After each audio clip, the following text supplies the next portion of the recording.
दर्द होता ना, दर्द होता ना तुझे प्रेम बाबू? इतना बड़ा बिजनेसमैन 10 लाख रुपया तुझसे मांगला नहीं, हाँ? उल्टा हमारा खातिर फोन रख, हाँ? फोन रख बोलते हमरा की, हाँ?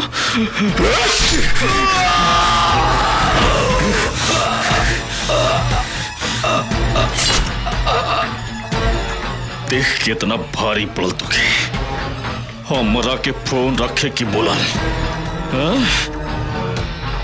तुके कितना भारी पड़ल, हाँ?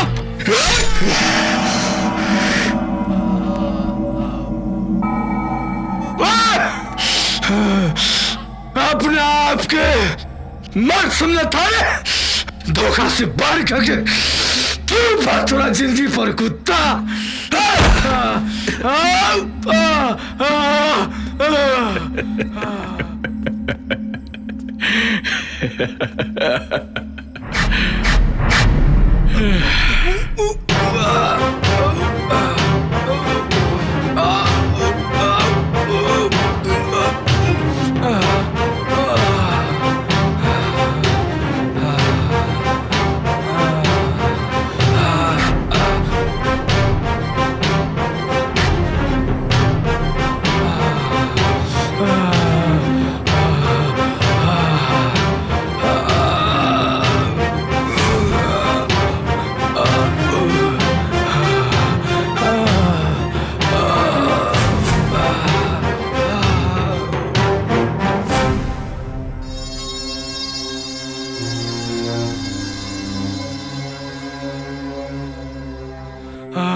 अरे बाप रे बाप, आज तो जमीन आसमान एक हो जाई। आज तो सुनंदा बहुत गुस्सा में हुई रे बाप। ये सब करे के चक्कर में टाइम के पते नहीं के चलल। चल भाग बेटा आशुतोष।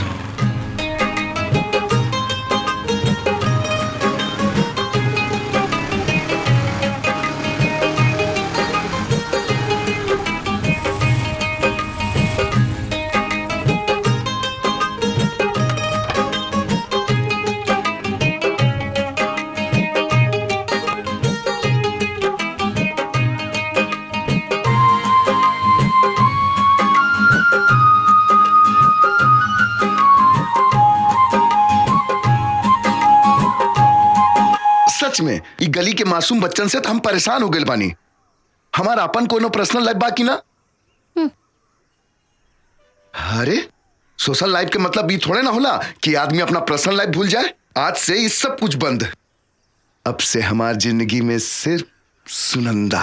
ओए जा रुक जा, सच कहा तारा, आज से सब कुछ बंद। अब से सुनंदा एवा तोहार खातिर इंतजार ना करी है। बिल्कुल मत करिया, हम तोहरा के इंतजार करे के मौका ही ना दे। पक्का वादा करता नहीं। अब तू ही बतावा कि वो अपना जिंदगी के, अपना खुशी के, अपना सच्चा प्यार के कि वो इंतजार करवावे लगा। तोहार जिंदगी प्यार खुशी ई सब ऊ बेसहारा मासूम बच्चा बारे। हमार का, हम तो बटले बानी टाइम पास करे खातिर। ये कैसन बात करता रो सुनंदा। तू अपना प्यार के इतना छोटा बना देबू हम कबू ना सोचले रहनी। अरे तू हमरा खातिर टाइम पास ना बल्कि और ना तो का आशुतोष, हम इतना छिप छिप के तोरा से मिले खातिर आई नहीं। और तू ठीक बा, आखिरी बार हमके माफ कर दा, सॉरी। लेकिन एक बात बतावा, ये लुक्का छिपी के खेल कब तक चली? सच कहीं तो प्यार में लुका छुपी के अलग है मजा हो खेला।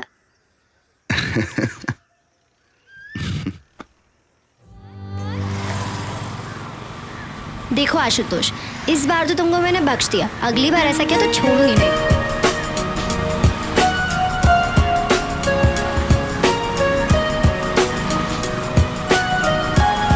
बस बस बस बस।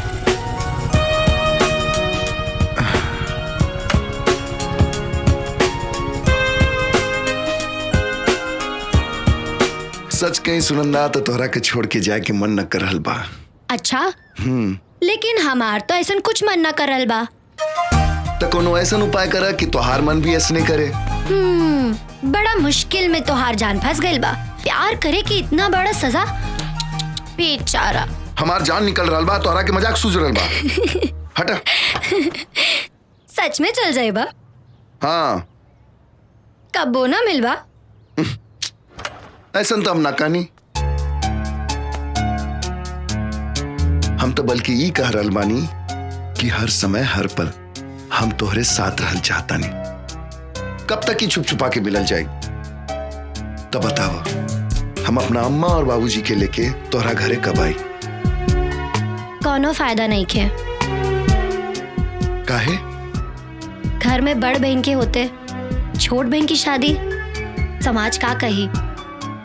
और सुरभि दीदी के शादी के चिंता लेकर हमार बाबूजी बहुत चिंता में बाड़े।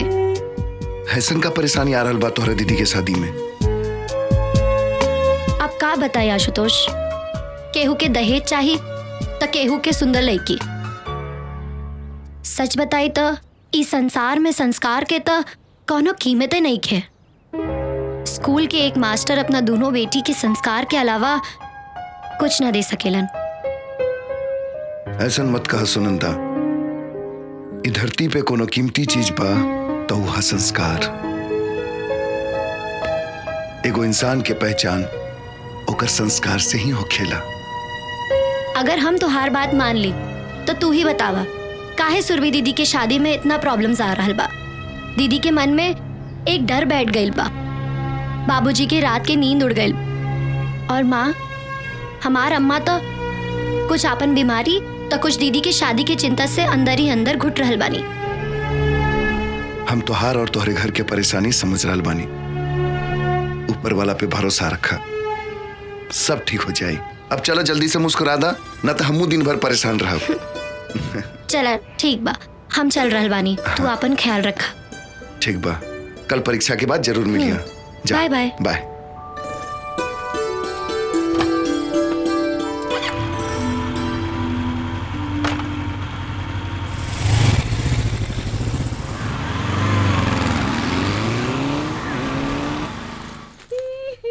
ए रश्मि, अरे सुनंदा, आ गईलू तू? कब से हम तोहार राह देखत रहनी ना। ई सब का बा रश्मि? इतना लइकन के फोटो? हम तो आग बंद करके अपन जीवन साथी ढूंढ रहल बानी। मतलब ई कि ई सब फोटो हमार होखे वाला जीवन साथी के बा। बस उंगली रख के हमके फाइनल करे के बा कि हम इनमें से केकरा के दुल्हन बनब। सच? बस उंगली रख के तोहार शादी फिक्स हो जाए? हाँ, काहे की केकरा में हिम्मत बा कि हमरे भाई के बात के मना करे। अब ई लोग हमार किस्मत थोड़े ना डिसाइड करी हैं। हम बताए कि हम केकर दुल्हनिया बनब। अच्छा ये सब छोड़ा, ई बतावा कि एमे से केकरा किस्मत हमार साथे खराब होके वाला बा, बतावा।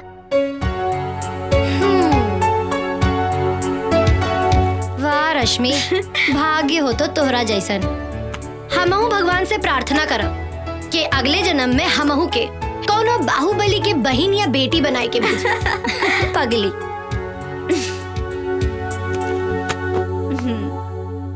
ई बतावा सुनंदा, आशुतोष कैसन बना? एकदम फर्स्ट क्लास। आपकी परीक्षा खत्म होके के बाद हम तीनों जने कहीं घूमे चलल जाई, खूब गुलछर्रे उड़ावल जाई। काल परीक्षा खत्म होके के बाद हम तो जाइब सबसे पहले अपन घरे। तू ही जाई हा आशुतोष के साथ थे गुलछर्रे उड़ाई। हाँ अच्छा, तो के जलन न हुई? अकेले जाइब ता? बिल्कुल ना हुई रश्मि मैडम। अच्छा, एक बार और सोच ले सुनंदा, तू सिर्फ आशुतोष के हमरे हवाले नहीं करत बाड़ू। अपनी जिंदगी, अपने जीवन साथी, अपनी खुशी सब कुछ हमरे हवाले करत बाड़ू। और कहीं हम लेके फुर हो जाए तो? फिलहाल हमरा से ज्यादा अफसोस तो इन बेचारन के होई जौन तोहरा उम्मीद में ई बिस्तर पर पड़ल बाने।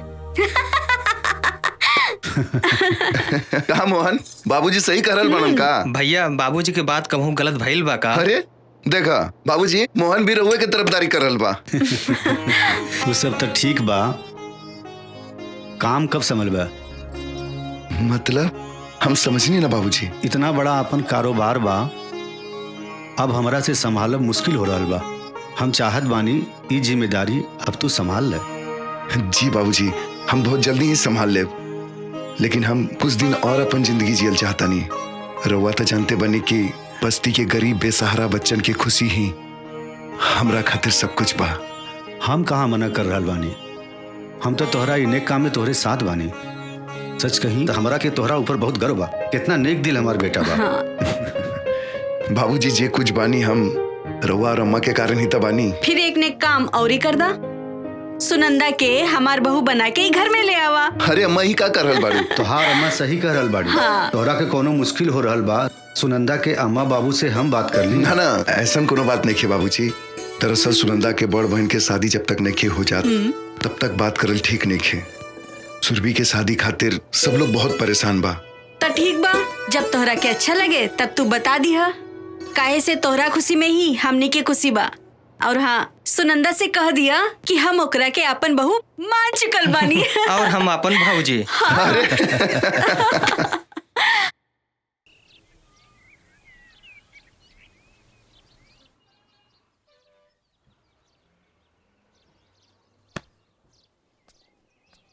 हाँ गेलू, इतना देरी कहाँ रह गेल रहलू? अरे ऊ जौन बस्ती में तू बच्चा लोगन की मदद करता, हाँ? वहाँ हम मिठाई बांट के आवतानी। अच्छा, तो हमार मुंह मीठा कैसे हुई?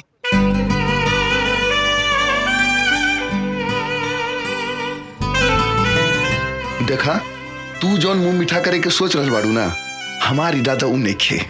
अच्छा, हम समझाई कि हम कहाँ समझ रहल बानी?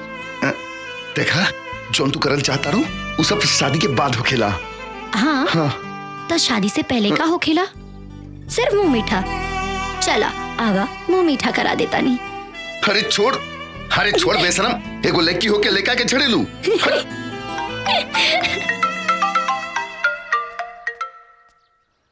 हाँ माँ, प्रणाम। खुश रह बिटिया, खुश रह। राउर तबियत कैसन बा? अरे हमरे तबियत का कहा बा बिटिया, बस एक बार सुरभि बिटिया के शादी तय हो जाए, हमरा के सब रोग से मुक्ति मिल जाई। हमार सांस तो बस सुरभि की शादी तक। ना अम्मा, ऐसन मत कही। हम जाना तानी सुरभि दीदी के शादी की चिंता रवा के और बाबूजी के भीतर से तोड़ दिले बा।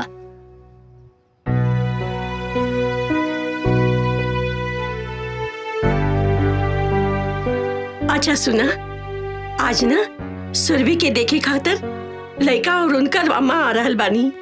सच? हाँ बिटिया, बहुत ही अच्छा परिवार बा, बहुत बड़ खानदान बाटे उन लोगन का। बस भगवान से प्रार्थना करा कि सुरभि के ई रिश्ता तय हो जाए बिटिया। रवा चिंता ना करी अम्मा, देखी हाँ इस बार सब बढ़िया हुई।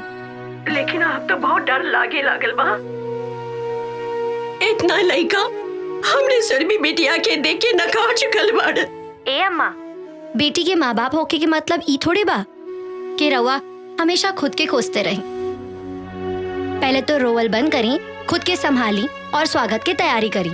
हम शाम में फोन करब। ठीक बा बिटिया, ठीक बा।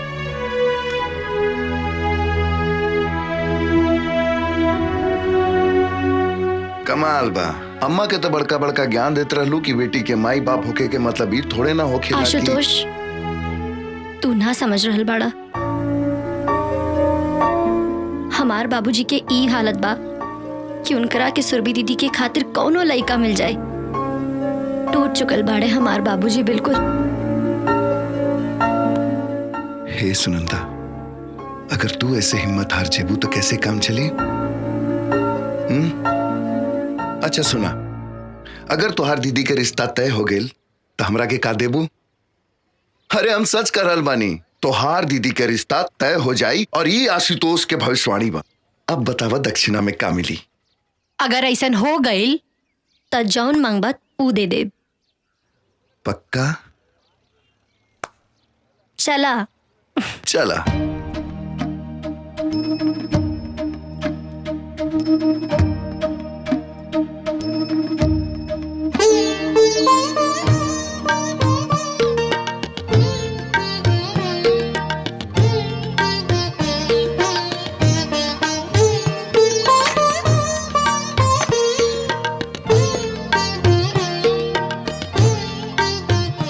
कौशल्या जी, हम अपने बेटियन के शिक्षा और संस्कार के अलावा कुछ नहीं दिले बने। एक स्कूल मास्टर एकरे अलावा और दे भी का सकेला। भाई साहब, शिक्षा और संस्कार सबसे बड़ा दौलत होखेला। हम तो सुरभि बिटिया के एक के नजर में देखते ही पसंद कर लेनी।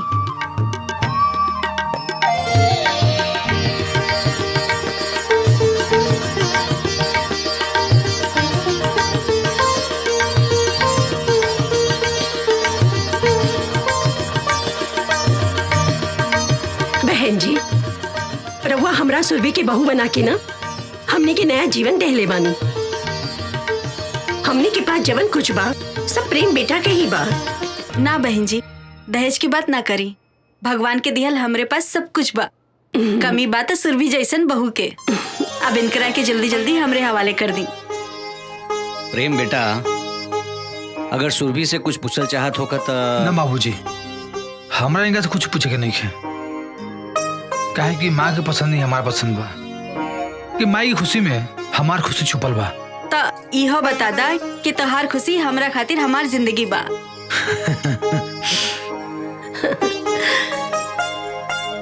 भाई साहब, प्रेम ही हमार सब कुछ बाड़े। हम इतना विश्वास दिला देता नहीं आपके कि सुरभि के हम बहू ना अपन बेटी बना के रखब, कोनो परेशानी ना होई। बहन जी, हमरा के पूरा विश्वास बा कि हमार सुरभि बिटिया रवा लोगन के कौनो तकलीफ ना होके दी है। अरे रवा लोग मुंह मीठा करी ना। मुंह मीठा करे के हक तो पहला लड़का और लड़की के बा। प्रेम बेटा, मुंह मीठा करावा सुरभि के। अरे वहाँ रुआ भी ना। अरे शर्मावा मत, जमाने के हिसाब से हम कुछ चेंज हो गइल बानी। कराई मुंह मीठा कराई।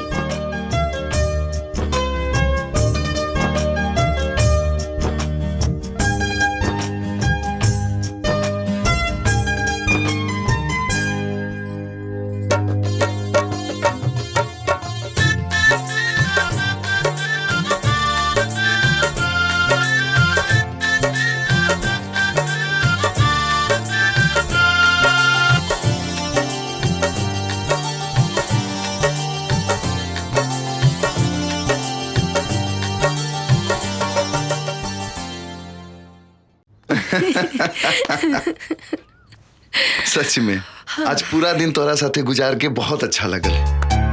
काश ऐसने हर दिन हुई। हाँ हाँ, शादी के बाद देखब हम तोहार प्यार। बड़े बड़े रोमियो के प्यार के किस्सा हमके पता बा। प्रेमिका और पत्नी चाय और केतली की तरह हो खेली। प्रेमिका चाय की तरह गरम और पत्नी केतली की तरह। एक सेकंड।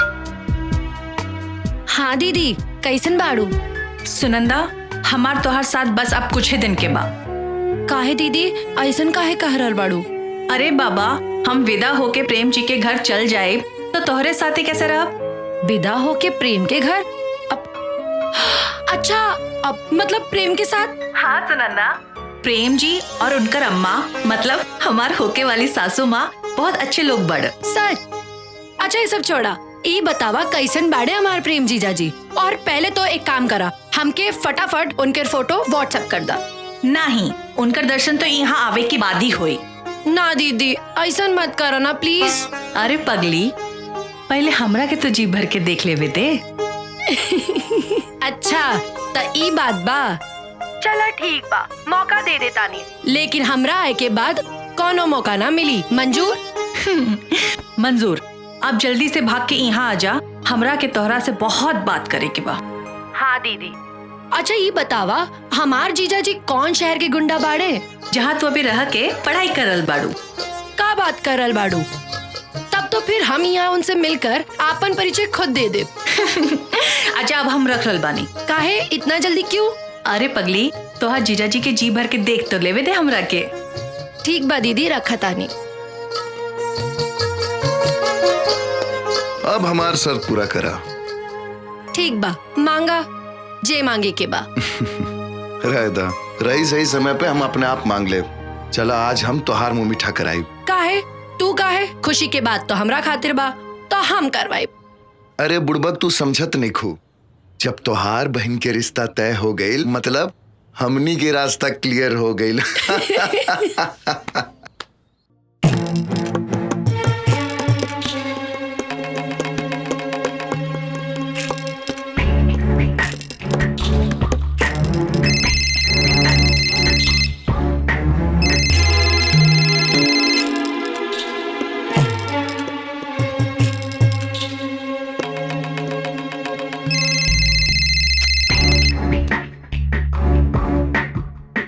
हेलो प्रेम बाबू, 10 लाख रुपया चाहिए। का? कौना बात की? तुहरे जान के कीमत के। इतना सारा बिजनेस, इतना सारा कंपनी के मालिक, तुहरे खातिर तो 10 लाख तुहरे हाथ के मिलवा। बात तो तू सही कहला, लेकिन तुरा ऐसा आदमी के हम 10 लाख तो दूर, बल्कि 10 रुपया देवल पसंद ना करब। आइंदा फोन मत करिया। चलो फोन रखा। फोन तो हम रखते, लेकिन तोरा के एकर बहुत बड़ा कीमत चुकाओ के पड़ी। सुना, तू ऐसे भी पहले हमका फोन कर ले रहा, लेकिन का मिलल? हमारा फैसला आज भी वही बा।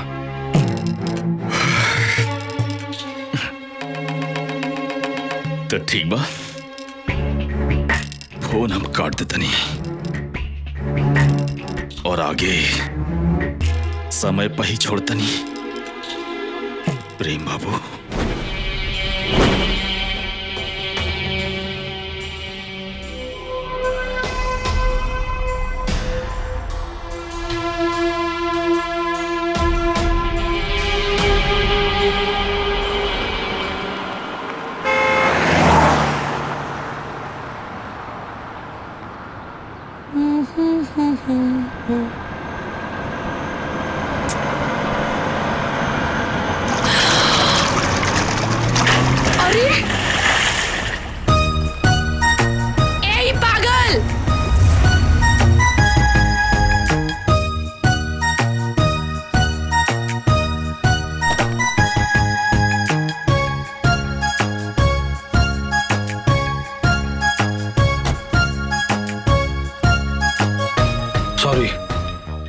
माफ कर दी, हमरा से गलती हो गई। का गलती से हमार पूरा कपड़ा खराब कर देला। देखी बुरा मैं एक बात कही, गाड़ी में हमरा पानी की बोतल रखल बा, कहीं तो रउआ रही किचन में साफ कर देत पानी। रहे दिए नाटक, रवा जैसे आदमी के हम अच्छे से जाने ली। देखी मैडम, रउआ जैसे सुतता नहीं, हम वैसे बिल्कुल नहीं। देखी अच्छा ये बताई, रउआ कहाँ जाए के बा? कहीं तो रउआ के छोड़ देते पानी। कोनो जरूरत नहीं है, हम चल जाए। ठीक है madam, It's okay, it's okay. ठीक है मैडम। ऑटो हमरा ऊपर देखा ना, पूरा कीचड़ उछाल देलस। का तो तू छोड़ दिलू काहे ओकरा के? हमके फोन करे के चाहिए ना। अरे हम छोड़नी कहाँ, उनकरा के हम इतना सुनौनी। हाँ। अरे उनकर तो सांस रुक गई रहे। हाँ, बेचारा हमरा से पानी पूछलस, हम मना कर देनी। अच्छा फिर का कहलस हु? कही का हमरा आगे केहू के बोले की हिम्मत भइल बा आज तक? ना केहू के ना भइल। फिर का भइल? फिर का भइल, बेचारा माफी मांग मांग के जमीन में गड़ गई। तब जाके हमरा दिल के सुकून मिलल कि एगो मर्द तोरा सामने झुक गईल, ऐही से ना? फिर आगे का भइल? फिर आगे उ हमरा खातिर ऑटो मंगवाइलस और उ में बैठ के हम तोरा लगे आ गई नी। अच्छा फिर का हम तोरा साथे एजा बैठल बानी। ना सुनंदा, हमके तो कुछ गड़बड़ लग रहल बा। का गड़बड़? कि उ तोहार पीछा पहले से करत हुई, अब तोहरा ऊपर नजर रखले हुई। अच्छा? हाँ, अब मौका देखते ही तोहरा ऊपर कीचड़ उछाल देलस और उहे बहाने तोहरा से मुलाकात हो गई। और का और दिल तोहरा ऊपर आ गई। साचो? हाँ। तब तो हम जा रहल बानी। कहाँ? ओही जा खड़ा हो कब। एक काम मालूम, एक बार फिर वो नौजवान खूबसूरत लड़का आई, हमरा ऊपर कीचड़ उछाली और हमरा हाथ पकड़ के ले जाई। तो हमार का हुई? तू कौन लड़की पे जाकर कीचड़ उछाल दी है? ए सुनंदा, हमारे जिंदगी से तोहरा दूर होके के मतलब आशुतोष के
दर्द होता ना?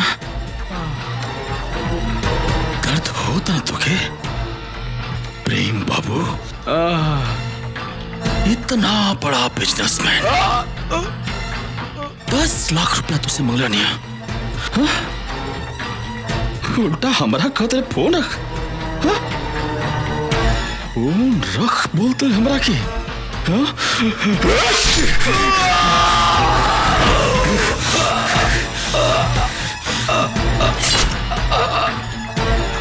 देख कितना भारी पड़ल तुके, हमरा के फोन रखे की बोला। तुके कितना भारी पड़ल।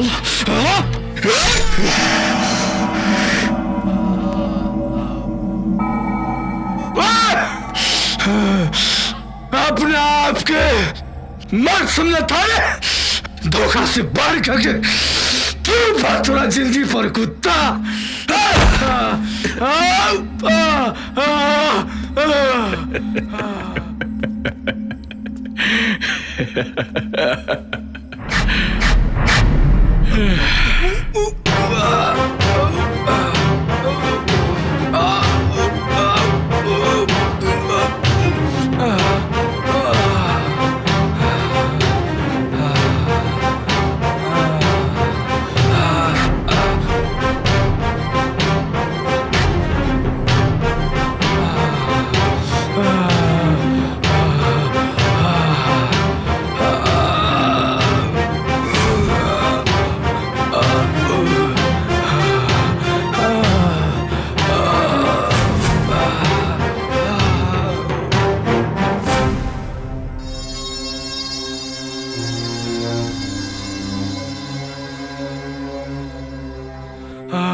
सुनंदा, सुनंदा, का भेल तो के?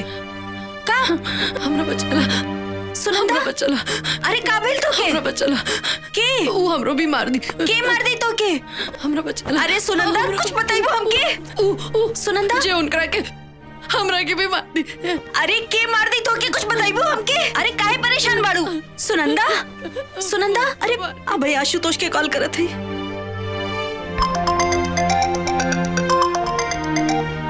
हाँ रश्मि बोला। हेलो आशुतोष, कहाँ बाड़ा तू? तू जल्दी से आजा, सुनंदा बहुत परेशान बाड़ी, तू जल्दी से आवा। अच्छा ठीक बात, तू घबरा मत, हम जल्दी आवत नहीं। सुनंदा, सुनंदा, सुनंदा, का भेल तो के? रश्मि बचाला हमरा के। सुनंदा, सुनंदा, का भेल सुनंदा? काहे घबरा रहल बाड़ू? हाँ? का भेल? बताबो। मार दी। उजे सुबह हमरा पे कीचड़ फेंकलस। हाँ, कुछ कालस का? हमरा आगे के सामने उनकर आके एक बदमाश मार दे और सबूत का मिटावे खातिर हमरो मार दी। कुछ ना होई तोरा, हम तोरा साथ बानी सुनंदा, अपना आप के संभाला, कुछ ना होई, कुछ ना होई।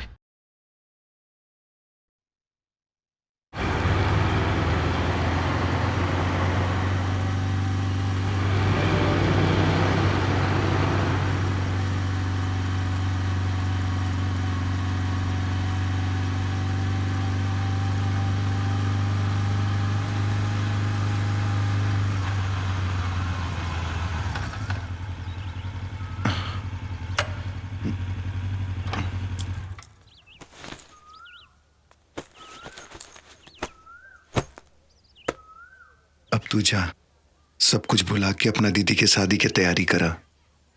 और सुना, अपना ख्याल रखिया। अगर तोहरा के कुछ हो गए तो हम परेशान मत हो, हम अपन ख्याल रखब। बाकी हम तोहरा के अपना घरे भी ना ले जा सके नी। अरे इस सब फालतू बात के बारे में मत सोचा। वैसे भी तोहरा दीदी के शादी के बाद अम्मा बाबूजी तोहरा घरे आई हैं। बस इस शुभ घड़ी के खूब बढ़िया से एंजॉय करा। एक बात के ध्यान रखिया, अपना तरफ से केहू के भी शिकायत के मौका मत दिया। ठीक बा, हम खूब एंजॉय करब और शादी के हर एक पल के जिए के कोशिश करब। बस अब खुश? ठीक बा, हम चला तनिया। ठीक है, संभल के जाइए। हाँ।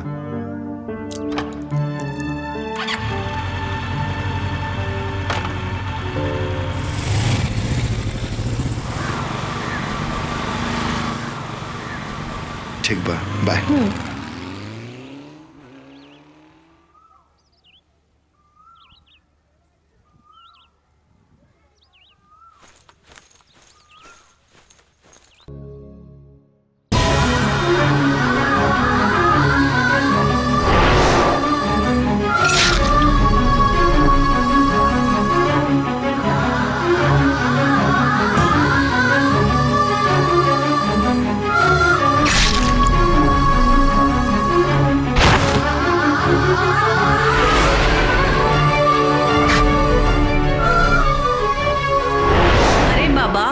विदा होके प्रेम जी के घर चल जाए तो तोहरे साथे कैसे रह?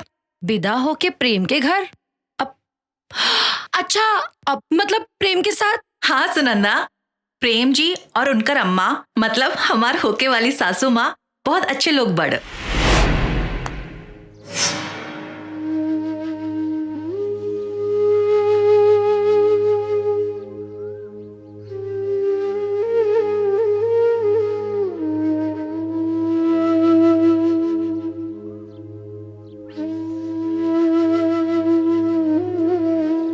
गईलो ना देख के? हाँ दीदी, हमके तो विश्वास नहीं के होत। कबो कबो तो हमरो विश्वास नहीं के होखत कि प्रेम जी जैसन। अच्छा बतावा, कैसे लगला तोहर जीजा जी? अब हम का बताई दीदी, हमरा तो कुछ समझ में नहीं आवत। अब हम का कही? सच कही सुनंदा, प्रेम जी तो यहाँ से चल गए ना, बाकी हमार दिल भी साथ लेके चल गए ना।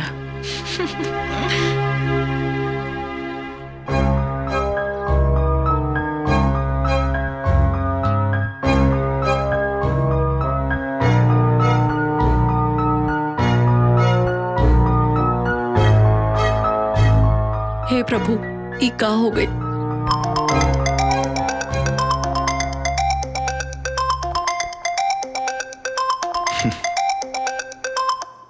हाँ सुनंदा बोला।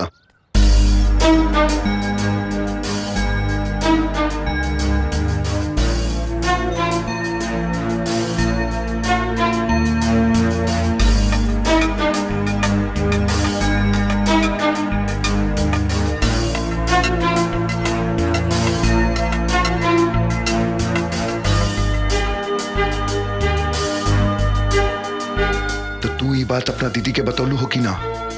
ना आशुतोष, हमार हिम्मत ना भय। दीदी तो अपन एक एक पल प्रेम के सपना में जी रहल बाड़ी। अगर दीदी के सच्चाई पता चली।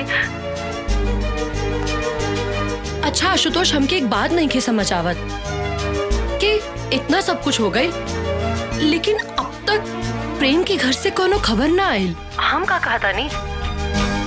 अगर हो सके तो तू एक काम करबा, जाके मालूम करा कि सच का बा। शायद हम जे देखनी हा वो गलत होके। भगवान करे कि गलत हो। हम अभी प्रेम के घर जाके सच के पता लगावे की कोशिश करत नहीं। तू उनका घर के पता भेजा जल्दी। हाँ हाँ ठीक बा।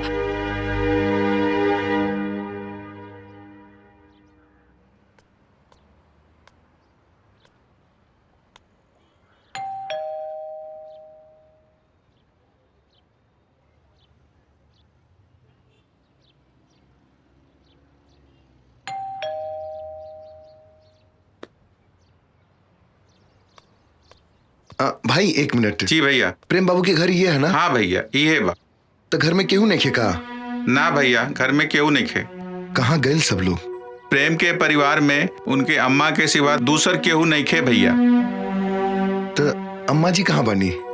इकलौता बेटा के मौत के उनकरा के इतना गहरा सदमा भइल की बेचारी एक बिस्तर पर सिमट के रह गई। हॉस्पिटल में जिंदगी और मौत के बीच लड़ रहल बानी।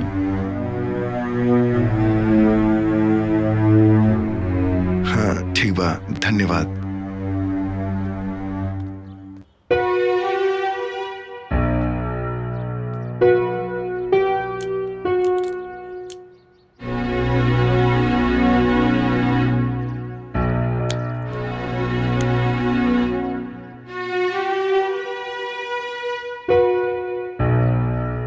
हेलो सुनंदा। हेलो। हम प्रेम के घर गइल रहनी।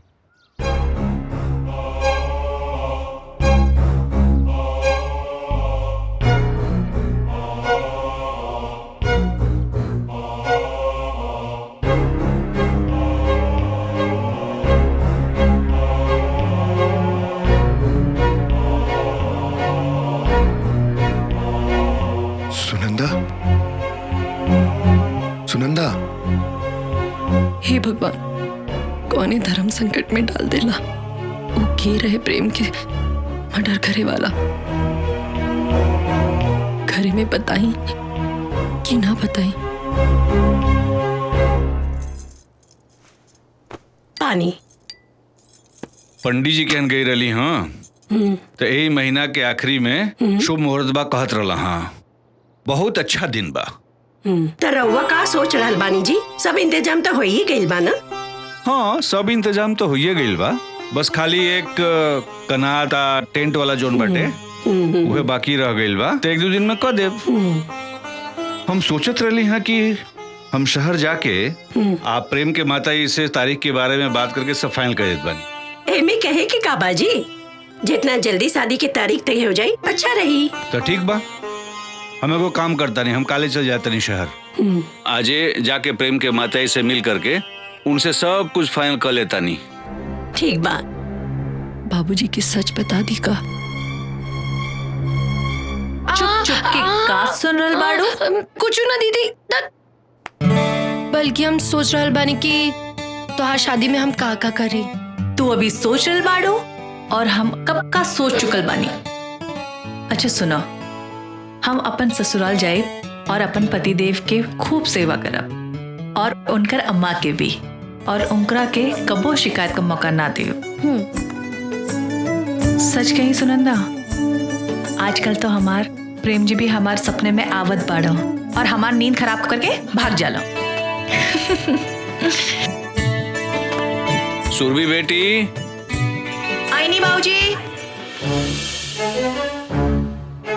हमार ए समय सच बतावल ठीक ना हुई।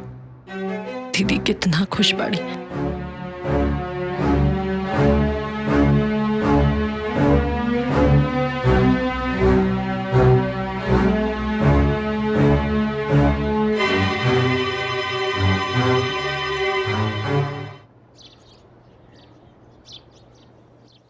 मालती, ए मालती, अरे तनी हम जाता नहीं प्रेम के हैं, तनी सब शादी के बात वार सब तनी तय करके आ जाई।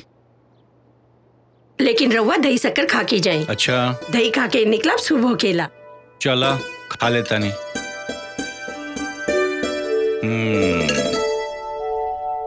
बाबूजी हाँ रास्ते में खाए के कुछ सामान बा, याद से खा ले। चला ठीक बा। अब दीदी हम बानी ना बाबूजी के साथ में, अब तब बाबूजी के कोनो बहाना ना चले दे। बाबूजी हमके कॉलेज में कुछ काम बा, तो हम सोचनी है रौरा साथे चल के हम अपन भी काम निपटा ले और इहे बहाने अपना होखे वाले जीजू से भी परिचय ले ले। ई बात बा। मालती देखा, अब तो और कुल टेंशन खत्म हो गई ना। चलो सुनंदा, चल जाओ, चला चला।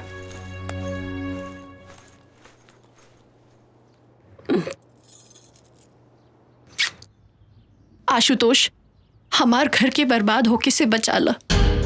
कल बाबूजी प्रेम के घर शादी फाइनल करे जात बाड़न। अगर बाबूजी वहां पहुंच गए तो प्रेम के सारा सच बाबूजी के मालूम पड़ जाए और सच जानकर हमारा अम्मा मर जाई हैं। सुरभि दीदी तो वो तो टूट जाई हैं। हमार घर बर्बाद हो जाए। आशुतोष, हमार बाबूजी के प्रेम के घर जाए से रोक ला, प्लीज रोक ला। हम तो हारी एहसान कबू ना भूल पाए। रोक ला आशुतोष, रोक ला।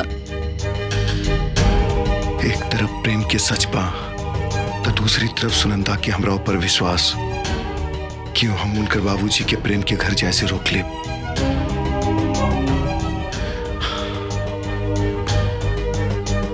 हम उनकर घर बर्बाद हुए से रोक ले, लेकिन कैसे? कैसे?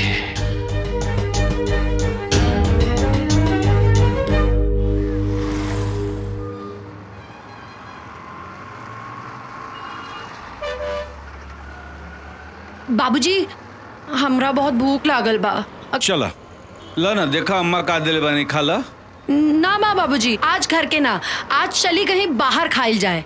लेकिन बेटा बहुत देरी हो जाई, समझल कर बात के। अच्छा चली चाय ही पी लिया जाए। बेटा बहुत देर हो जाइए, वो काम कर जाओ। प्रेम के घरे चले के उनका अम्मा जो चाय वाय बना के दिया वो पी लिया। ठीक बना? ठीक बा। हाँ चला। हे भगवान, चला आ गई।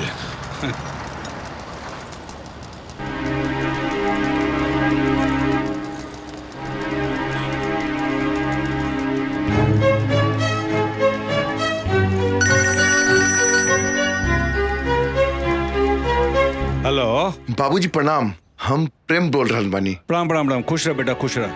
बाबूजी हम और अम्मा कुल देवता की पूजा करे खातिर गांव आइल बानी। अच्छा, हम तो बेटा तोरे घरे आए रही, तोरा घर के सामने खड़ा बानी। वो शादी का तारीख तय करे करल है ना? अरे तो बाबूजी रवा खुद कर ली ना, हम अम्मा के बता दे। लेकिन बेटा हम चाहत रही कि तोरे अम्मा से एक बार। अरे बाबूजी अम्मा बुरा ना मानिए, बल्कि वो खुद कहत रहनी है कि अपना खुद के मुताबिक शादी की तारीख तय कर ली। ठीक बा बेटा, तो हम शादी की तैयारी शुरू कर देता नहीं। ठीक बा ना?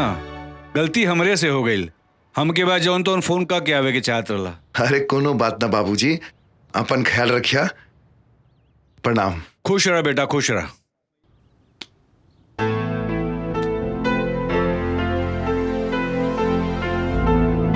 का भइल बाबूजी? प्रेम और उनकर अम्मा जौन बा तौन कुल देवी का पूजा करे खातिर गाँव में गईला। अच्छा? हाँ देखा तड़ू, केहू के बगैर जौन बा तौन बंगला कितना सुना लगत बा। हाँ बाबूजी। आप प्रेम के शादी के बाद जौन बा तौन तारीख उहे तय कैला है जौन हम चाहत रहली। ये तो बहुत बढ़िया बात बा बाबूजी। तो चलो ठीक बा, चलो चल जाओ।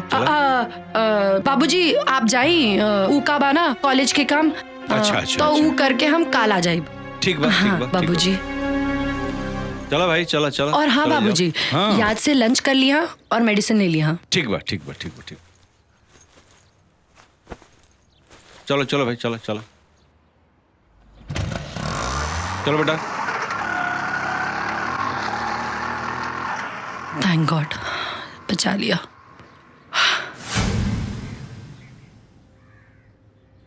हाँ, हमरा के माफ करता सुनंदा। प्रेम बन के कॉल करे के अलावा हमरा पास दूसर कोनो रास्ता ना रहे।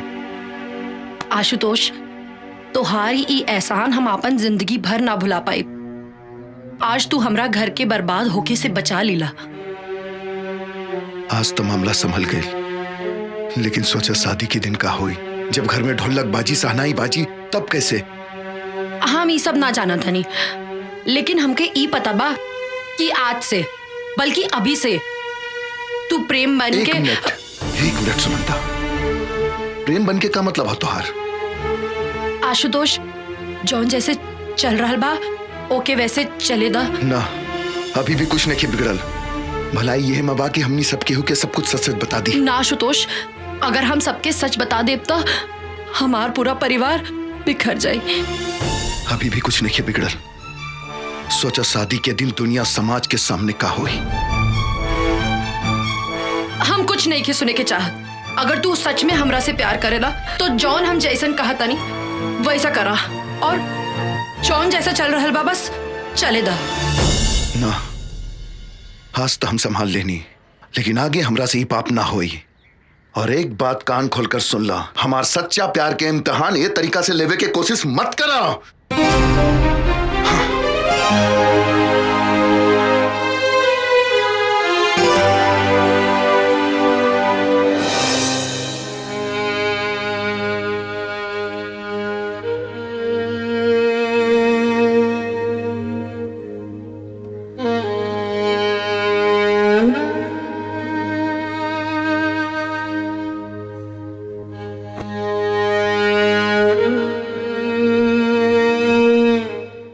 ये साड़ी तोरे पे बहुत सुंदर लगी।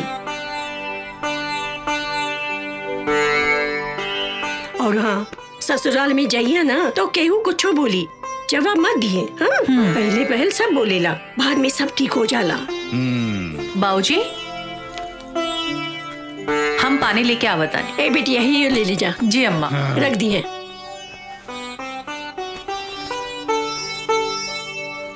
हाँ जी। सच कहीं मालती, सुरभि हमार बहुत भाग्यशाली बा। इतना बढ़िया लड़का बहुत पुण्य से मिलेला। अच्छा, ऐसा का कह देली जमाई बाबूजी? अरे करिहा का, तारीख तय करे गई रही। हाँ तो का कहला के रुए तय कर दी तारीख। हाँ। अच्छा। हाँ। और का कहलन जमाई बाबू और संबंध जी? कहिया का तारीख तय हो गई। सुरभि, का भइल बिटिया? कुछ नहीं अम्मा, आ रहल बानी। अच्छा, और कुछ ना बोले नहीं है संबंध जी? अरे समधन जी से मुलाकात हुई तब न कुछ कही। हाँ। रवा जमाई बापू घरे गई तो रहली ना? बाबूजी पानी पी ले दो, सब कुछ इत्मीनान से हम बताओ तानी।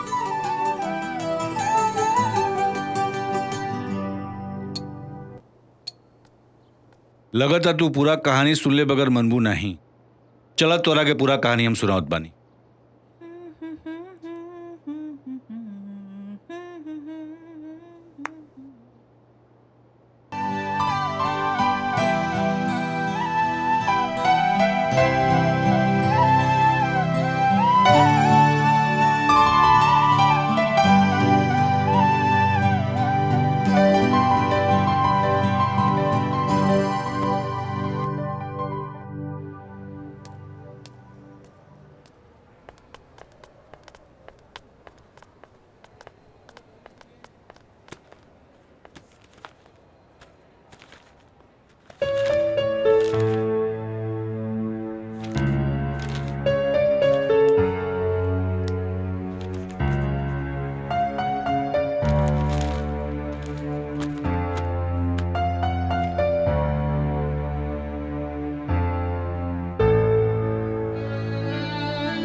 सिस्टर, बीपी पल्स तो ठीक है? जी। फर्स्ट चेक द बीपी। जी। बीपी चेक कर लेना और टाइम टाइम से दवा देते जाना, ठीक है? और उसकी रिपोर्ट हमें बता देना। ओके सर। ओके। अभी रउआ की आराम करे के जरूरत बा। इकरा खातिर करी बेटी, मर गई होती तो ठीक रहुए। ऐसा ना कहीं बेटी, मोबाइल मिली का? हमरा एगो बहुत जरूरी फोन करे के बा। चार्ज में लगैले बानी, लेके आवत बानी।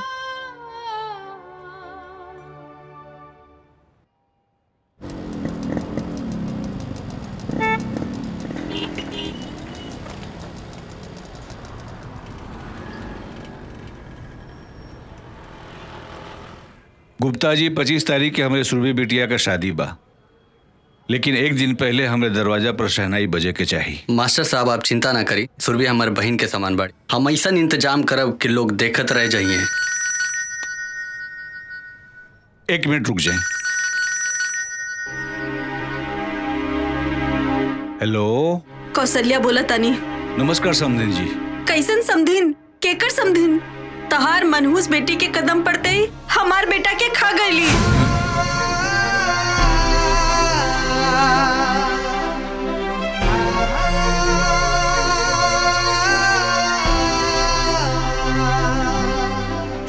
इतना फोन मत करिया, समझला? हमार तोहार कोनो रिश्ता नहीं खे।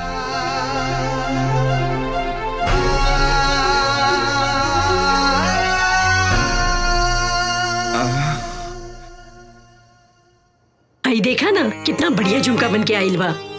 तोरा दीदी के ऊपर अच्छा लगी? बहुत अच्छा लगी। चूड़ियों बढ़िया बा। देखा सब अच्छा बा। अरे का हो गई? बस कुछ हो ना माँ। तो हर सुरभि दीदी चल जी है ना, तू ही तो हमरे पास रहबो ना। हमकी सुरभि दीदी के खूब खूब याद आई। हाँ बेटा, हमू के आई। तू ही तो हमारा सब कुछ बाड़ू ना। सुनंदा उठ, चल का चल हो गई रे? हमार बिहार में डांस ना करबू, उठ। जा यार दीदी बताओ कौने गाने पे डांस करबू? आगे आवो, बताओ। सोच ले बाड़ू? नहीं, अच्छा ठीक बा, कुछ भी करा। कुछ भी कुछ हमरा नहीं के मालूम, तू बतावा।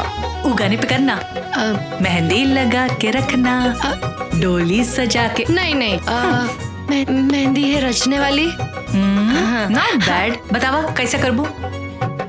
आप बता। मेहंदी है रचने वाली, हाथों में गहरी लाली।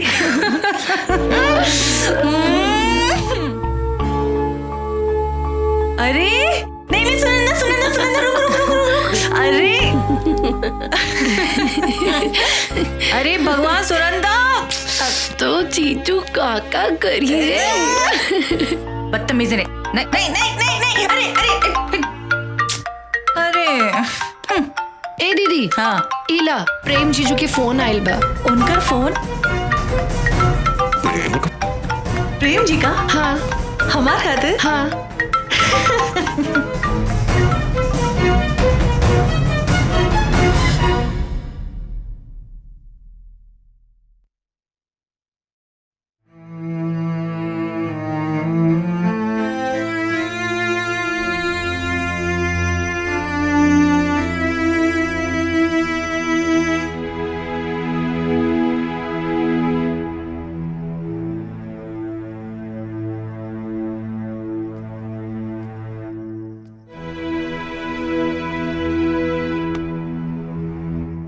बाबूजी आप? हम तोरा से कुछ बात के चाहत रही। कहीं ना। का सच में प्रेम का फोन आए रहे? हाँ बाबूजी, काहे रवा के ऐसन काहे लग रहल बा कि आज प्रेम के अम्मा का फोन आए रहे। प्रेम का सच जाने के बाद भी तू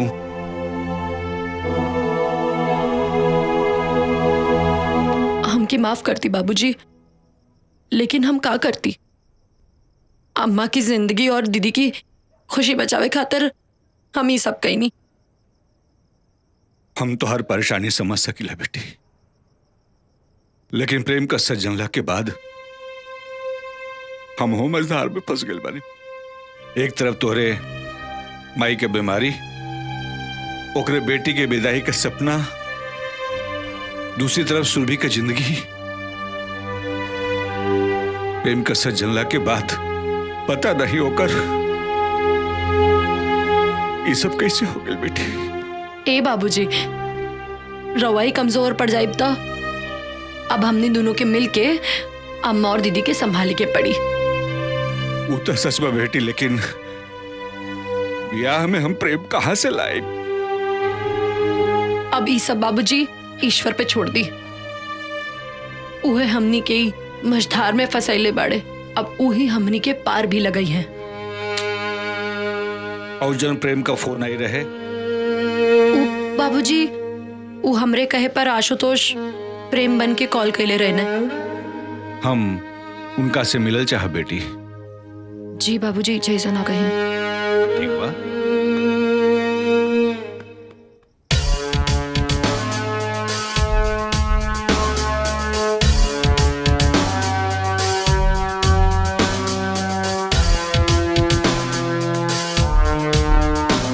सर, एगो सुनंदा नाम के लड़की के आईडी मिलल बा।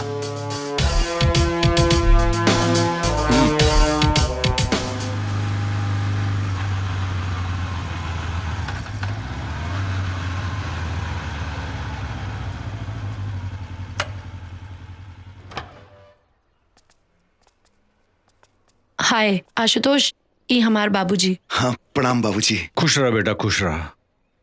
तू प्रेम बन करके हमारा परिवार के बर्बाद होके से बचा लेला, लेकिन एकरा आगे का हुई? बाबूजी हम जॉन कहनी सुनंदा के खुशी खातिर कहनी। हमरा पता बा जे कुछ भी हो रहल बा वो ठीक नहीं हो रहल बा। हम तो हम लोगन के एहसानमंद बनी बेटा। तो हम लोगन अपन खुशी के दाव पर लगाकर मालती और सुरभि के खुशी देवे के कोशिश करत बड़ा। एक बाप अपना एक बेटी का खुशी छीन करके दूसरा बेटी के कैसे। लेकिन बाबूजी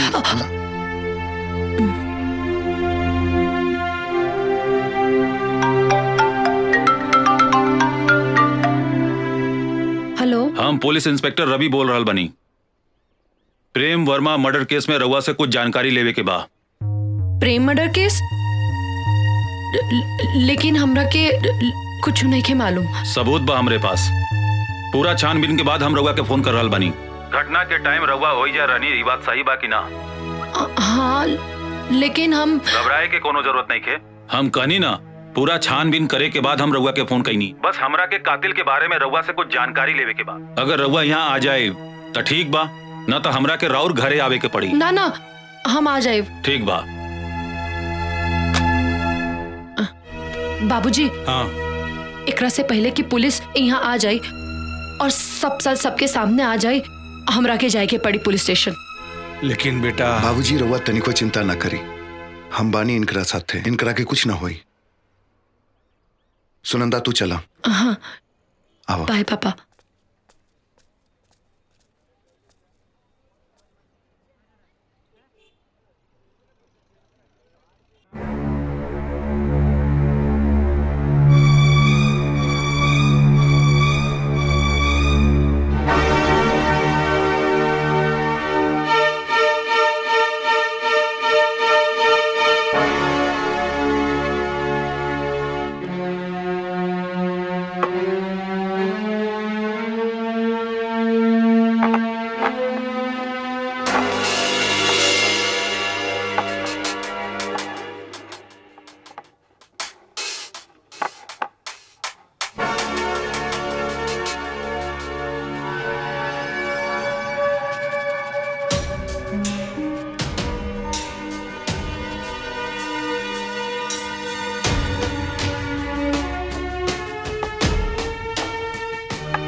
का भइल बाबूजी?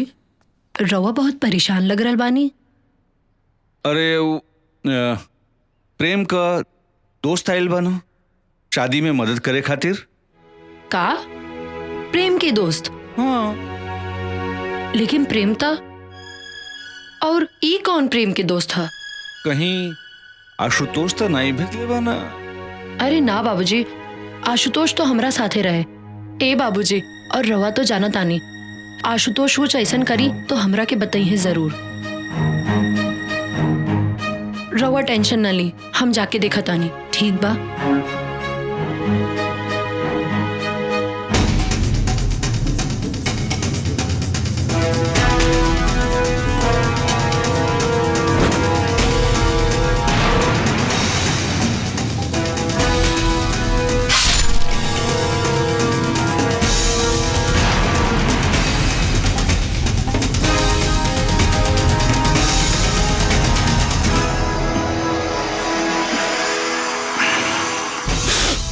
तू आ गलू, बड़ा सही टाइम पाइल वालू। हम तो मुंह मीठा कवल बनी, तू कला तू एजा परेशान मत होगा। अभी हम साली तक बनी जा, आराम से मिल बैठ के बात कर ले जाई। सुनंदा तू आ गई लो। ई पुष्कर जी हैं, तोहार जीजा जी प्रेम जी के दोस्त।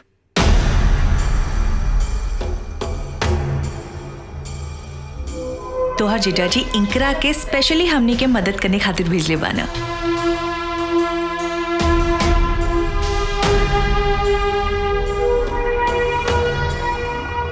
बड़ा खुश नसीब बने जा आप लोग, जॉन प्रेम जैसन आप लोगों को दामाद मिला। लाखों में एक बा हमार दोस्त। अरे खड़ा क्या बनी, आई बैठी, साथ में नाश्ता कर लिया। हाँ सुनंदा बैठा। ना दीदी, हम बहुत थक गइल बानी, और फिर पुष्कर जी तो शादी तक यहाँ रही हैं, तो खूब बातचीत हुई।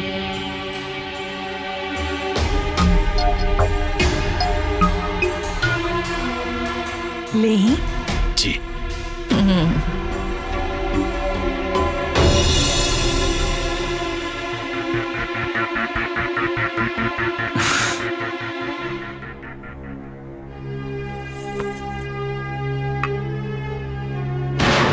ई पुष्कर जी हैं, तोहार जीजा जी प्रेम जी के दोस्त।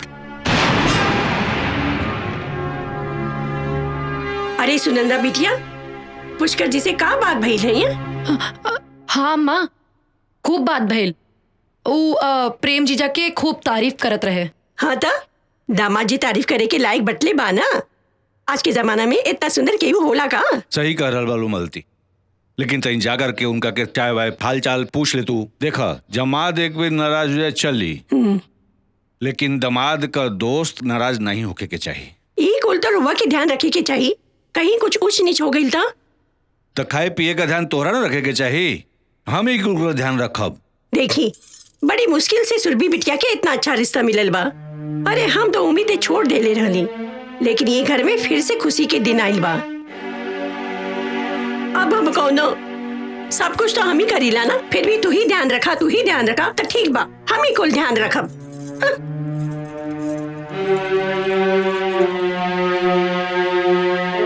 ए बेटी, मिलर उनका से के बना?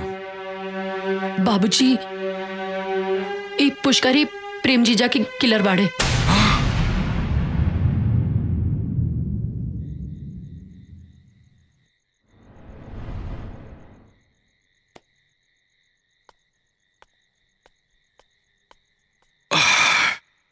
अकेले कहाँ बैठे बालू? यहाँ आवे के पीछे तोहार मकसद का बा? प्यासा कुएं के पास क्यों जाता है? मतलब हमरा सब कुछ पता बा। देखा ना, तुहार अम्मा बाबूजी शादी का सपना देखा था लो, और तुहार बहन सुरभि तो सब ख्वाब बुन रहा बिया। हमरा समझ में नहीं आवत, वो प्रेम खाती हाँ? जॉनी प्रेम के मार दिल बनी, वो प्रेम से शादी करे खाती। परेशान बानी हम। मुंह बंद करा अपन। मुंह बंद करी? बंद कर ले। तू हमारे साथ था? यहाँ से जाए खातिर का कीमत लेबा? इज्जत से जाए खाती?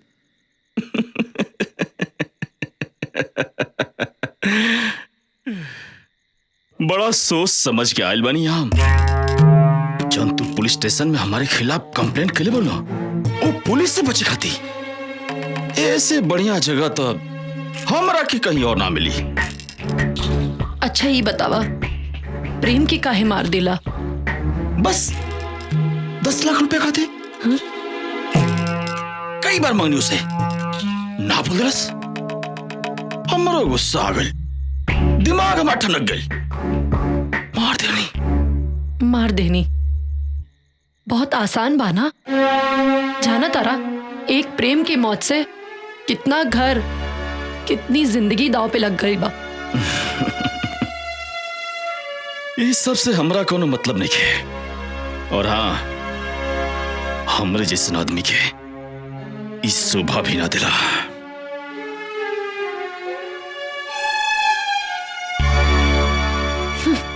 बास्टर्ड।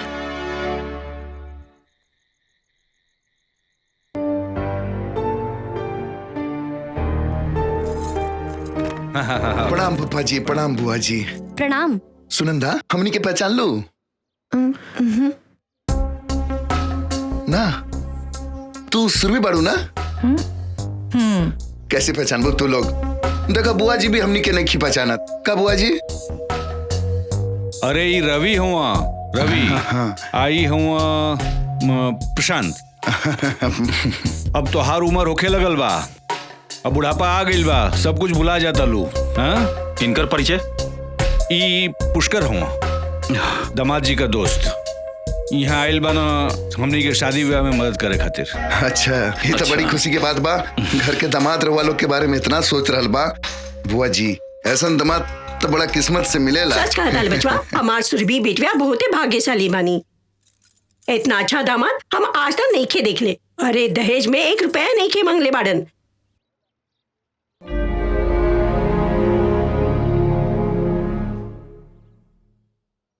अरे सुरभि बिटिया, ये हम लोग के चाय वाय पिएबू? हैं? जा तन चाय वाय लेकर के आवा।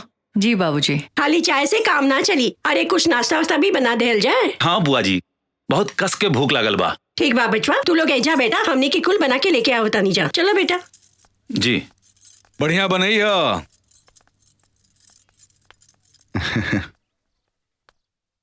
और पुष्कर बाबू बताएं प्रेम जी के बारे में, उनकर पसंद, उनकर नापसंद, ताकि शादी ब्याह में कोई तरह की दिक्कत ना हो सके। रउआ लो आई गइल बनी तो जल्दी का बा, आप लोग चाय पानी पी, हम आओ तनी।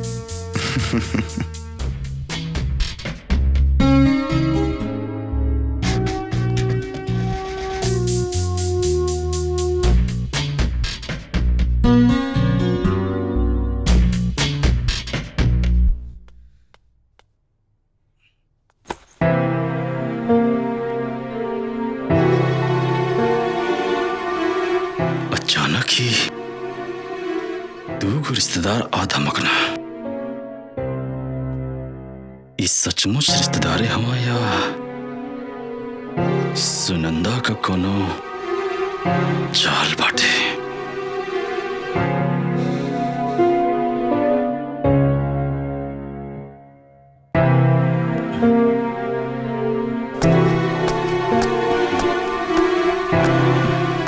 पुष्कर जी,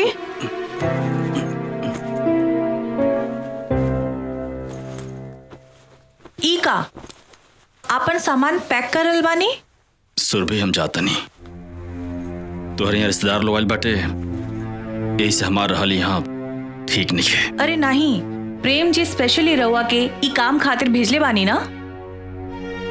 सुरभि तू टेंशन मत ला, प्रेम के हम समझा ले, और अब यहाँ हमार रुकल ठीक नहीं है। कोनो बात जरूर बा, केहू कुछ कहलस का? अरे नहीं नहीं, केहू कुछ ना कहल, लेकिन हम नहीं चाहत कि हमारे वजह से कोनो समस्या होगे।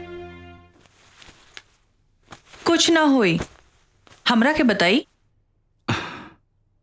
सुनंदा ई नहीं चाहत कि हम यहाँ रहें। सुनंदा! सुनंदा! हाँ दीदी आई। पुष्कर जी के का कहलू? हम कुछ ना कहनी। और इनकर यहाँ रहले से तोहरा का प्रॉब्लम बा? हम कुछ ना सुनब, माफी मांगा उनकरा से। कितना मुश्किल से हमार नसीब में ई दिन देखे के मिलल बा, और तू घर आयल मेहमान से ऐसा व्यवहार कइल जाला? अगर पुष्कर जी यहाँ से चल गए ना तो हम तोहरा के कबो माफ ना करब।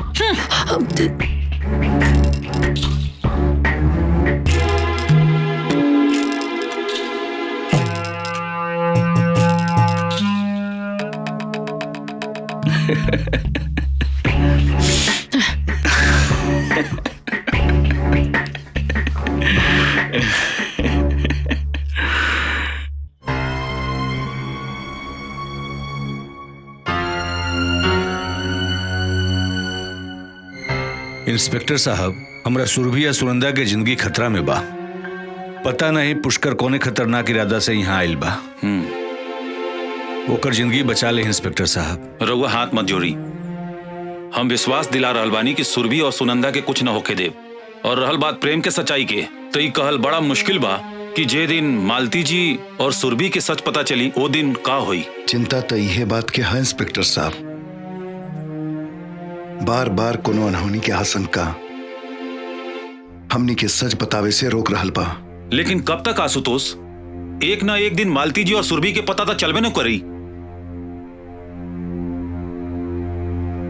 लागत है कि हमनी के अभी पुष्कर के ऊपर फोकस करे के चाहिए। एक तरफ सुनंदा के जान खतरा में है और दूसर तरफ सुरभि। सबूत मिटावे खातिर सुनंदा के जान भी ले सकेला। ना आशुतोष, हमरा रहते ऐसा ना होई। हम मानता इंस्पेक्टर साहब, लेकिन जानता नहीं वो पुष्कर जौन बा तौन में सुरभि के सुनंदा के खिलाफ भड़का रहल बा। दोनों बहन के बीच में दीवार खड़ा कर रहल बा।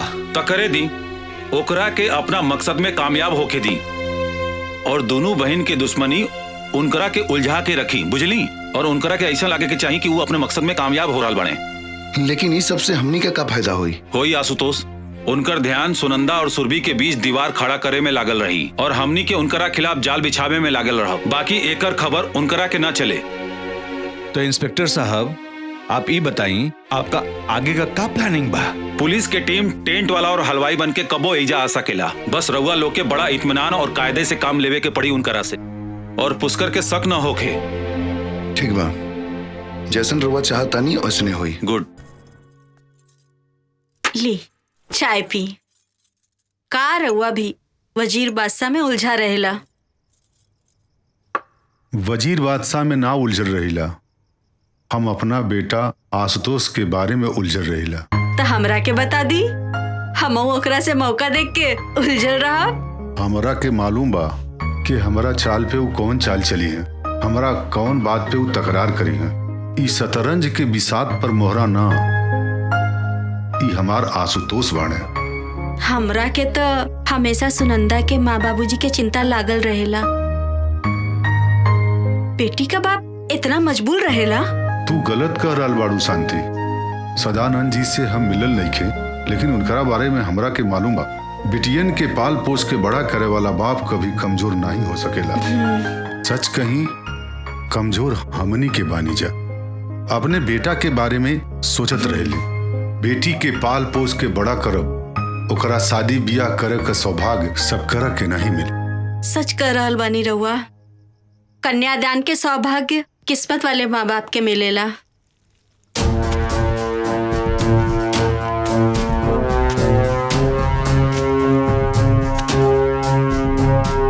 हेने आओ, उठाओ उठाओ पाँव अंदर डालो।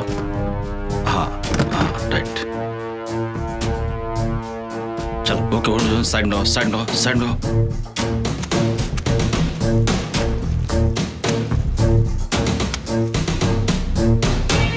हाँ ऊपर ऊपर बनाओ के मजबूत करो।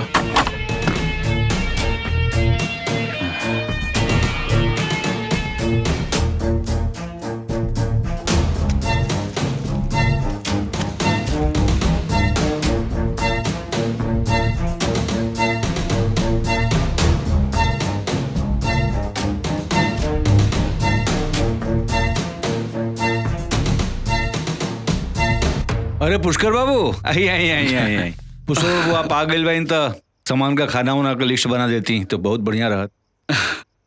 अरे काय ना बाबूजी, बिल्कुल एकदम। ई बाबूजी रवि ना?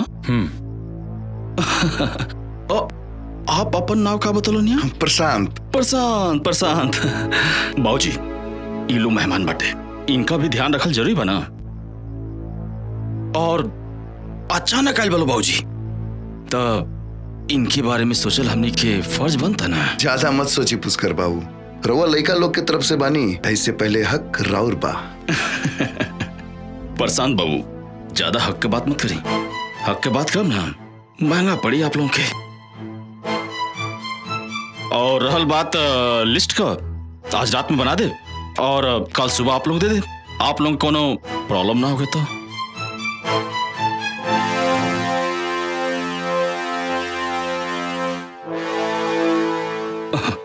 अरे इतना सोचले का बात बा? आप लोग कहीं तो अब लिस्ट बना दी? ना ना, ऐसा कोनो जरूरत नहीं है। कल आराम से रवा लिस्ट बना ली, ठीक बा? अरे भाई, ये लिस्ट बनावे के चक्कर में हमरा के मत फंसावा जा। तो हम लोगों को जवन इच्छा हो के तवन करत जा। सही कहते बाबूजी। आप चलिए आराम करिए। और रहल बात, हमने के सब देख लिया जाइए। आई चले। ठीक बा, अच्छा चलो तन। हमरा कुछ गड़बड़ लग रहा बा। पुष्कर के ऊपर नजर रखा, ओकरा दिमाग में कुछ तो चल रहा बा। आशुतोष, तू ओकर चिंता मत करा। फिर भी आज की रात पुष्कर खातिर इम्तिहान की रात हुई, और हमनी के खातिर भी।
कुछ गड़बड़ तो जरूर बाटे।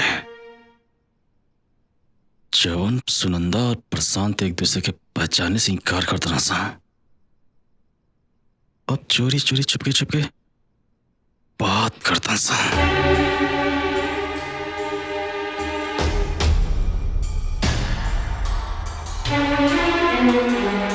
आपन शक दूर करे खाते एक ही उपाय बा। एक तीर से दो निशाना।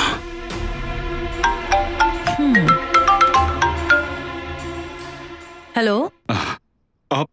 हाँ सुरभि, हम पुष्कर बोलते नहीं। जी पुष्कर जी, बोली।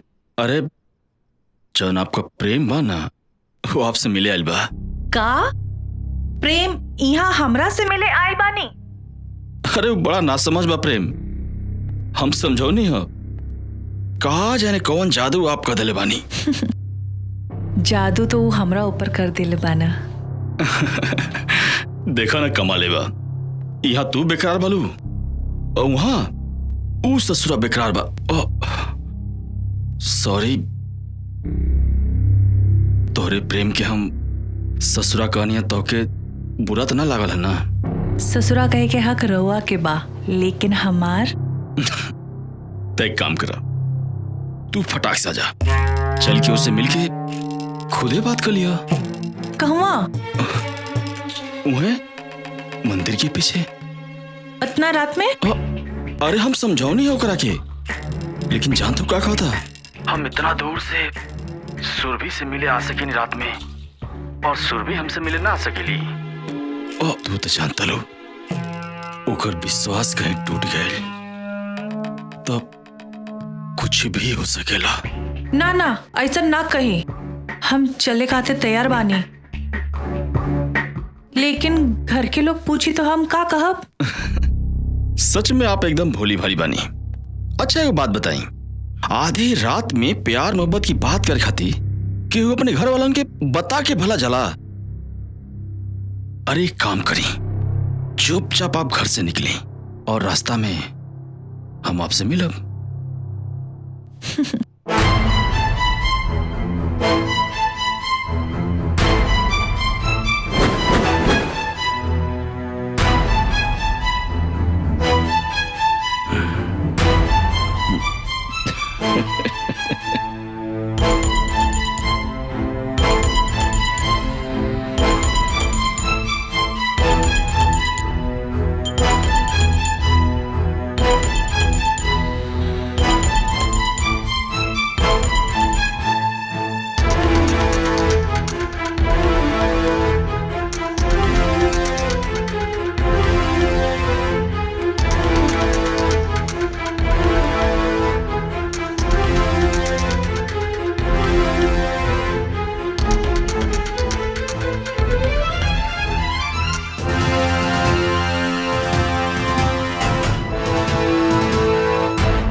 चलो।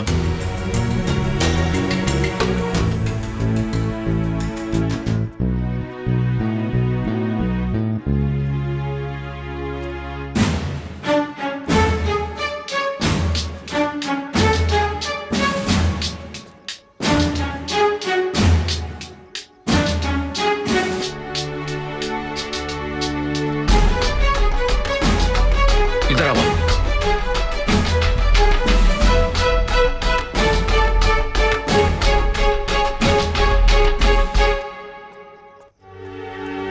हमार शक सही निकला।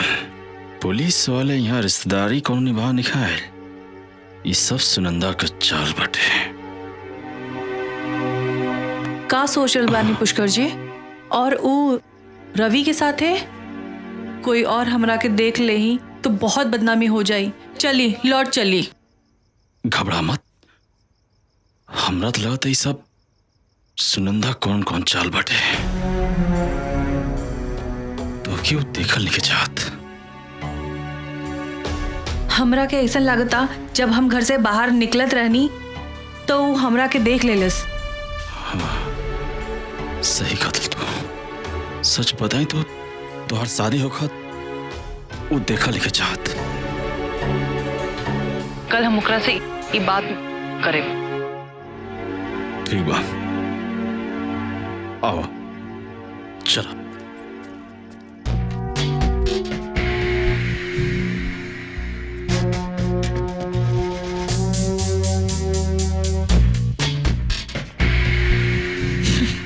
हमरा लग रहा बा कि रउआ गलत जगह लेकर आई बानी। प्रेम जी तो वो मंदिर के पास। गलत जगह ना, बिल्कुल सही जगह लेकर बनी। सुरभि जी हमको समझ नहीं ना। प्रेम जी कहाँ बानी? प्रेम प्रेम प्रेम प्रेम प्रेम प्रेम प्रेम के तो मार देनी। हाँ हाँ अपने हाथों से। और तोरा नहीं खेलना तो अपने बहन से पूछ ला। और ओकरे भी बात पे ना होके ना तो अपने पिताजी सदानंद से पूछ ला। और रहा बात सुरभि से, जवन काम प्रेम करित ना अब वो काम हम करब।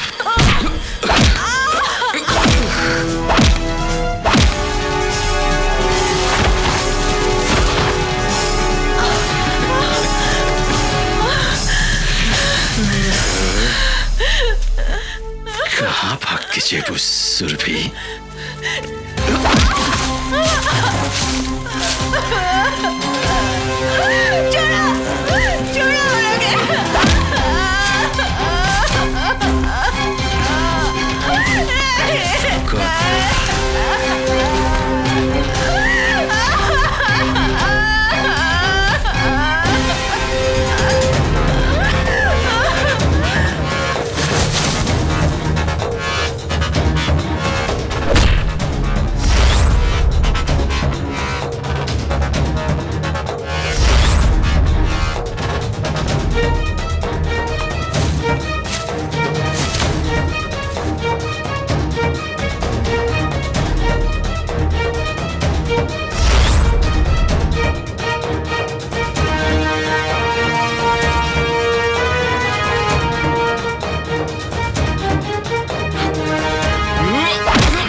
रउआ लोगन बाहर आई।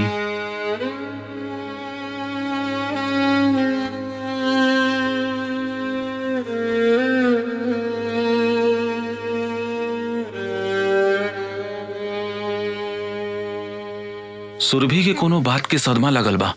सदमा?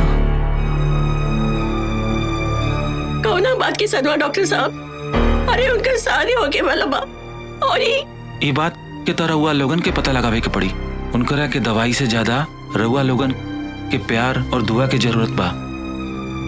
उनकर ध्यान रखिए आप लोगिन। चलो तनी प्रणाम प्रणाम। ए जी अचानक ऐसा कहाँ हो गई? और पुष्कर बाबू देखा ही नहीं खदे, कहाँ पड़े? सच्चाई रउआ के हम बताओ तनी। अब ना रोके लोगन। मालती जी के सच जानल बहुत जरूरी बा। पुष्कर राउर दमाद प्रेम के दोस्त ना, उनकर कातिल बा।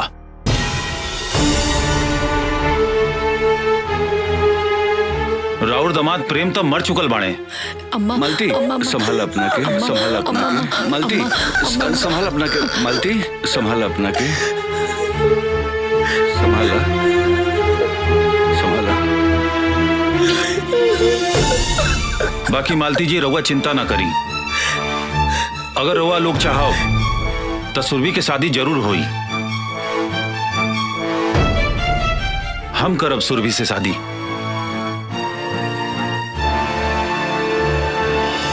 ई घर से सुरभि की डोली जरूर उठी।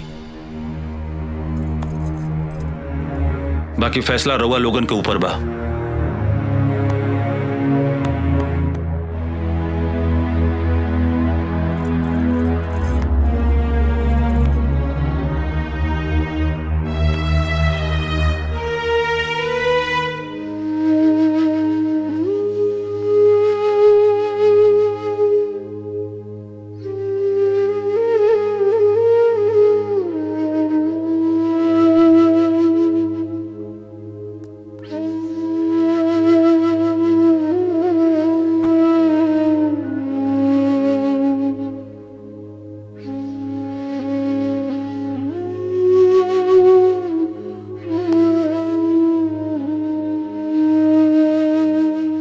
हमरे दीदी के हाथ में मेहंदी कितना सुंदर लागी ना। मेहंदी खूब सजी। वो दिन तो हम खूब नाचब। लेकिन ऐसा तब हुई जब तोहार दीदी रवि से शादी करे खातिर तैयार हो जाई हैं। तैयार काहे ना हुई है? अरे दरोगा जैसा पति सबके नसीब में थोड़ी ना होला। और वैसे भी रवि और सुरभि दीदी की जोड़ी खूब सजी है ना आशुतोष? बिल्कुल खूब सजी। लेकिन तब जब सुरभि चाहिए कुछ बोला ना दीदी। हम समझत आनी कि रउआ प्रेम के अपना दिलो दिमाग में बसा चुकल बानी, लेकिन इस सच्चाई बा कि प्रेम अब इस दुनिया में नहीं खे और होनी के टाल सकेला। बोला ना दीदी।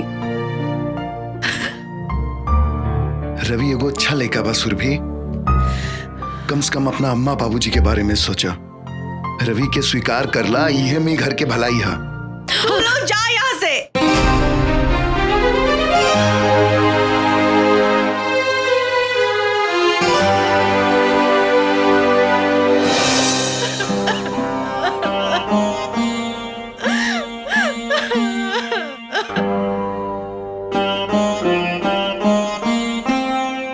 अच्छा, अब हमरा के जाए के पड़ी। अगर सुरभि कोनो फैसला कर लेता हम हमेशा साथ देवे खातिर तैयार बानी।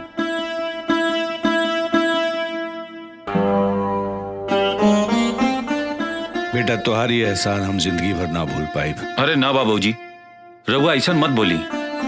जिंदगी के कुछ फैसला तो ऊपर वाला ही करेला। लेकिन बेटा हमरा सुरभि के डोली जरूर विदा हुई। अगर सुरभि,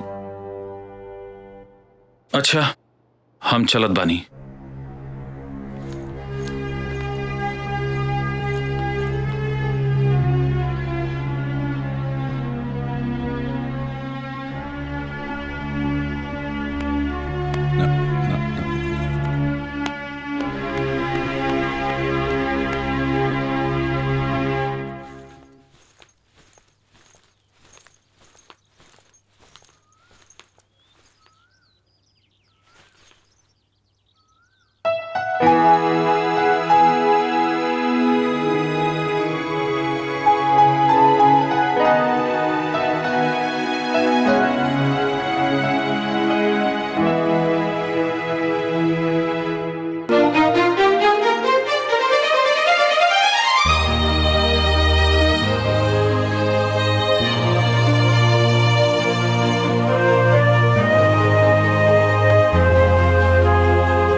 ना सुरभि, अब रोए के समय खत्म, मत रोआ।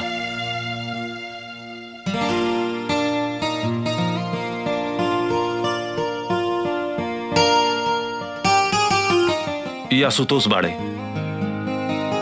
अरे सुनंदा के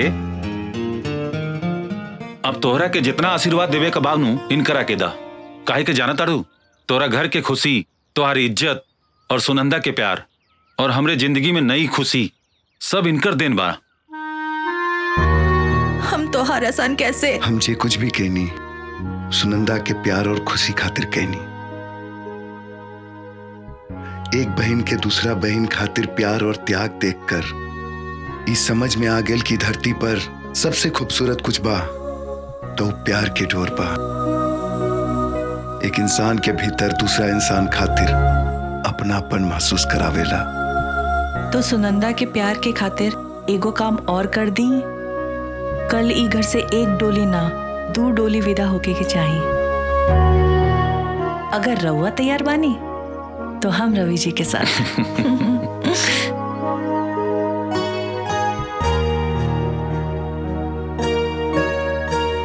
अरे मान जा आशुतोष, तोहरे साथे हमरो कल्याण हो जाई। का करी? सोचब का सोचबू?